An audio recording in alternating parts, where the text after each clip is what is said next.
Bonjour à tous et bienvenue dans ce nouvel épisode de Slash Business, le podcast qui booste le mindset des entrepreneurs. Je suis Barbara Robin, je suis freelance dans l'événementiel depuis 2015 et coach business certifié. Dans ce nouvel épisode, je voulais te parler de l'ikigai. Je ne sais pas si tu as déjà entendu parler de ce mot. C'est un terme japonais qui désigne la raison d'être. Autrement dit, la motivation à te lever le matin.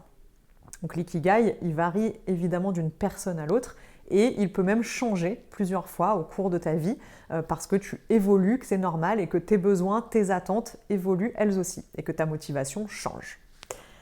L'ikigai, grosso modo, ça va être le regroupement de 4 zones qui correspondent à 4 étapes. C'est pas forcément évident de le trouver. Je me demande même si on peut pas en avoir plusieurs en même temps, mais ça c'est à voir, en fonction peut-être pour les multipotentiels.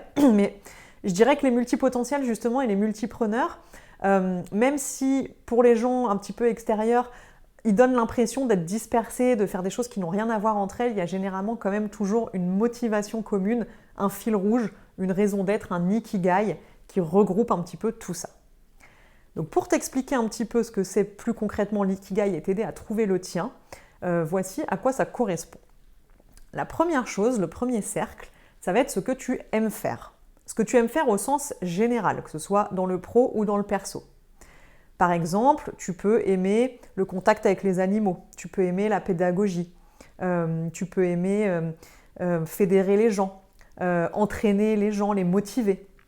Tout ça, c'est tout ce que tu aimes faire, mais au sens général. Ça peut être écouter de la musique, faire de la musique, lire, écrire, chanter, peu importe. Donc la première chose à faire, c'est de lister tout ce que tu aimes faire dans la vie, tout simplement. Tes passions, en gros. Tout ce qui te fait plaisir, tout ce qui t'anime, tout ce que tu fais qui te donne de l'énergie et qui te motive. Deuxième cercle, ça va être ce que tu sais faire. Donc là, on est plus dans tes compétences, que ce soit des compétences que tu aies apprises à l'école, en études, dans ta vie professionnelle ou que tu aies apprise en autodidacte. Tu peux avoir appris à faire de la photo, à faire de la vidéo sans avoir fait une formation officielle, entre guillemets. Tu peux savoir faire de la pâtisserie comme un pro sans avoir un CAP pâtisserie, peu importe. Il faut que tu listes tout ce que tu sais faire, donc tes compétences, tes capacités, vraiment le concret de ce que tu sais. Si par exemple tu peux savoir totalement animer des formations, former des gens, obtenir des résultats en donnant des conseils. Tout ça, tu le listes dans ce deuxième cercle. Troisième chose à prendre en compte, ce dont le monde a besoin. Alors le monde, pas forcément le monde en général, mais en tout cas, ce dont les gens ont besoin dans des thématiques qui te parlent. Je vais prendre un exemple. Si dans ce que tu aimes faire, tu as mis les animaux, par exemple, et que dans ce que tu sais faire, tu as des capacités à transmettre, à apprendre des choses aux gens et à obtenir des résultats. Ce dont les gens peuvent avoir besoin dans un domaine qui est lié à ça, ce serait par exemple de conseils pour éduquer leurs animaux, éduquer leurs chiens, leurs chats, peu importe, surtout les chiens d'habitude, mais ça peut être ça. Il faudrait que tu arrives à lister des besoins, pas forcément du monde entier, mais des besoins d'une catégorie de personnes auxquelles tu pourrais répondre avec ce que tu aimes faire et ce que tu sais faire. Si tu aimes le contact avec les gens, que tu aimes transmettre des choses et que dans ce que tu sais faire, tu maîtrises la pédagogie, le management, le leadership, ce dont le monde a besoin qui correspond à ça, ça peut être de formation, d'ateliers, de coaching. C'est des choses qui doivent vraiment être liées pour que ton ikigai commence à prendre forme et que justement le point commun des 4 cercles dont je suis en train de parler devienne une évidence. Et quatrième cercle, justement, ça va être ce pourquoi tu peux être payé. Parce qu'il y a des gens qui ont besoin de choses que peut-être tu aimes faire ou que tu sais faire, mais qui ne sont pas forcément prêts à payer pour ça. Si je reprends l'exemple des animaux, tu aimes transmettre, apprendre des choses, partager ton savoir, tu as la capacité de le faire et d'avoir des résultats. Les gens ont besoin de personnes pour les aider à éduquer leurs chiens et ils sont prêts à payer pour ça. Donc ça marche. C'est vraiment tout ce pourquoi tu pourrais être payé en fonction de ce que tu aimes faire, ce que tu sais faire et un besoin auquel tu peux répondre. Je parlais tout à l'heure du coaching, de la formation, ça c'est pareil, tu as des catégories de personnes qui sont prêtes à payer pour se faire accompagner, pour se former, pour être coaché sur un sujet qui peut-être toi non seulement te passionne, mais qu'en plus tu maîtrises.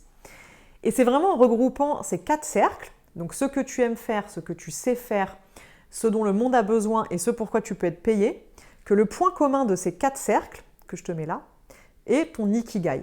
Et là, après, tu vas pouvoir, par exemple, si je reprends mon exemple de l'animal, ce que tu aimes faire, c'est être au contact des animaux. Ce que tu sais faire, c'est partager tes connaissances, apprendre des choses aux autres. Ce dont le monde a besoin, c'est de conseils pour éduquer leurs chiens. Ce pourquoi tu peux être payé, c'est de l'éducation canine. Et du coup, ton ikigai, ça peut être de devenir éducateur canin.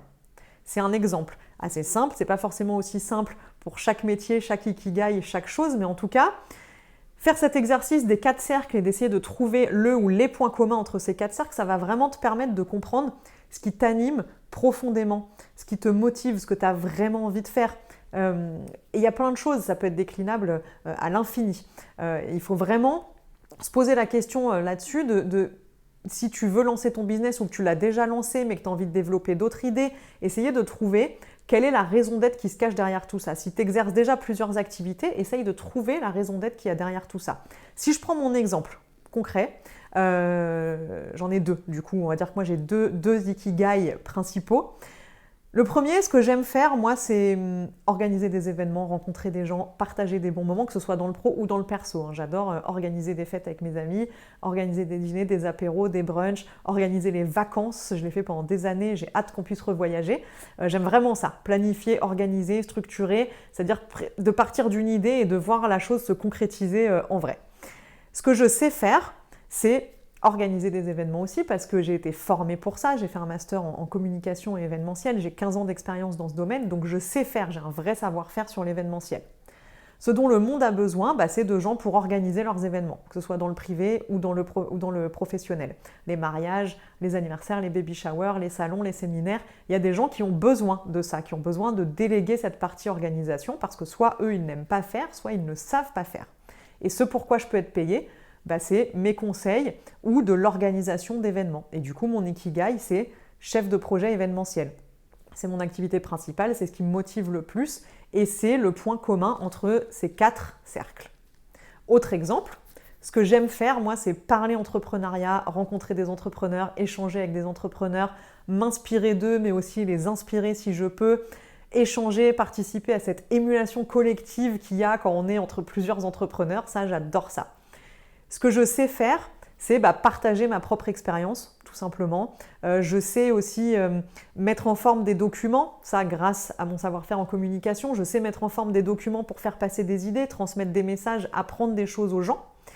Ce dont le monde a besoin, c'est pareil, de s'inspirer, de conseils, de motivation, de méthodes. Il y a des entrepreneurs qui démarrent tous les jours et qui ont besoin de s'inspirer d'autres entrepreneurs. Je ne prétends pas que j'ai le parcours entrepreneurial le plus inspirant du monde, mais peu importe. Moi-même, j'ai été inspirée par d'autres et si je peux en inspirer d'autres, tant mieux et le monde en a besoin. Et ce pourquoi je peux être payée, c'est de l'accompagnement, du coaching, de la formation. Et mon ikigai, c'est d'être coach certifié en business pour accompagner justement des entrepreneurs dans la création d'un business qui leur ressemble. Voilà pour moi mes 2 ikigai principaux. Après, j'en ai sûrement d'autres qui peuvent déboucher parce que j'ai toujours plein d'idées, plein d'envies. Mes savoir-faire sont à peu près toujours les mêmes, mais rien qu'avec ce que j'aime faire et ce que je sais faire concrètement, il y a plein de choses qui peuvent découler derrière en changeant les cercles, ce dont le monde a besoin et ce pourquoi je peux être payée. Mais tu vois à peu près l'idée. Je te mets sous le podcast un document avec les 4 cercles de l'ikigai que du coup tu peux télécharger, imprimer et compléter dès maintenant pour essayer d'avancer dans ton ikigai. Et si jamais tu bloques ou que tu as envie de te faire accompagner justement dans la création d'un business qui te ressemble, je te mets le lien aussi pour prendre un rendez-vous téléphonique avec moi. C'est un rendez-vous découverte, donc c'est gratuit, sans engagement. Ça nous permet juste d'échanger pendant une demi-heure, 3/4 d'heure sur ton projet, tes besoins et de voir si ma façon de coacher peut te servir, peut t'aider et si tu aurais envie que je t'accompagne. Voilà, et sinon, je te mets tous les liens des réseaux sociaux en dessous aussi, n'hésite pas à me suivre, je partage plein de contenus, des workbooks, j'organise souvent des ateliers en ligne, donc n'hésite pas à jeter un œil parce que ça peut t'intéresser. Donc j'espère que cet épisode sur l'ikigai t'aura plu, que tu y verras un petit peu plus clair sur ce terme que tu as peut-être déjà entendu sans savoir exactement ce qui se cachait derrière. J'espère que ce document va t'aider à avancer et à trouver ta raison d'être pour peut-être recentrer ton business ou te lancer. En tout cas, n'hésite pas à me faire ton retour. Si tu as aimé cet épisode, n'hésite pas à le liker, le commenter, le partager, à t'abonner pour ne pas louper les prochains. Je te dis à bientôt, je te retrouve la semaine prochaine pour un nouvel épisode et je te souhaite beaucoup de courage dans la quête de ton ikigai et surtout beaucoup de plaisir une fois que tu l'auras trouvé à créer ce business qui te ressemble. À bientôt!